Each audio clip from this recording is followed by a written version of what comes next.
On a quiet morning in a small Ukrainian village, the air is cold and still. Smoke rises gently from chimneys. Chickens wander across muddy roads. It looks like any other rural place in Eastern Europe. But then a voice breaks the silence. A woman calls out to her child, not in Ukrainian, not in Russian, but in Tagalog.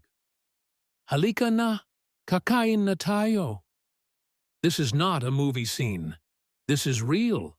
Somehow, in this far-off village, thousands of kilometers away from Southeast Asia, the Filipino language has taken root. This story did not begin with headlines or cameras.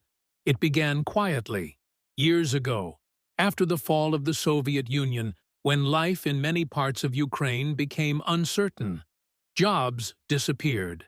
Young men searched for opportunities abroad.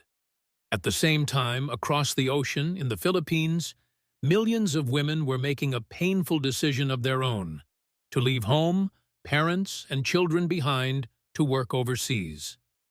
Filipinas traveled wherever work could be found, as caregivers, factory workers, nurses, and domestic helpers. Some of them came to Ukraine, a country they had barely heard of, driven by the same reason Filipinos have always migrated, family. Some arrived through legal work programs. Others came after meeting Ukrainian men through letters, early internet forums, or introductions by friends. What started as curiosity became friendship, and in many cases, love. When these women settled in Ukraine, they did not arrive empty-handed. They brought their culture, their faith, their food, and most of all, their language. Life was not easy. Winters were brutal. The language sounded harsh and unfamiliar.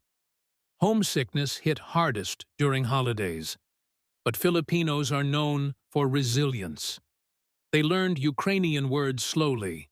They learned how to survive snowstorms. And inside their homes, they kept something alive. Tagalog. They spoke it while cooking, while disciplining children, while praying at night. When children were born, mothers insisted on teaching them both worlds. At home, Tagalog. Outside, Ukrainian. The children grew up understanding two cultures, two histories, and two ways of seeing the world. Over time, neighbors noticed. Ukrainian grandparents heard Tagalog lullabies sung to their mixed heritage grandchildren. Fathers picked up phrases from their wives. Friends learned words at birthday parties and community gatherings. Filipino food appeared on tables during celebrations. Pancit beside traditional dishes, lumpia next to bread and soup. During church gatherings, Filipino hymns were sometimes sung softly in Tagalog, even as snow fell outside. Slowly, almost without anyone planning it, Tagalog spread.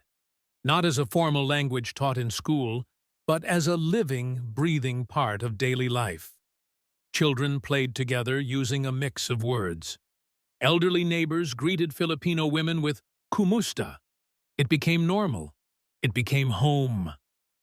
This village did not choose to speak Tagalog. It grew into it, through marriage, through children, through shared meals and shared struggles. The Filipino women here faced loneliness, discrimination, and fear, especially during times of conflict. Some returned home. Others stayed, protecting their families, holding their worlds together the only way they knew how, by adapting without forgetting who they were. Today, ask the children of this village who they are, and they will not choose just one answer. They are Ukrainian and Filipino. They eat rice every day and survive harsh winters. They speak Tagalog with an accent, and Ukrainian with warmth. They are living proof that culture does not disappear when people migrate.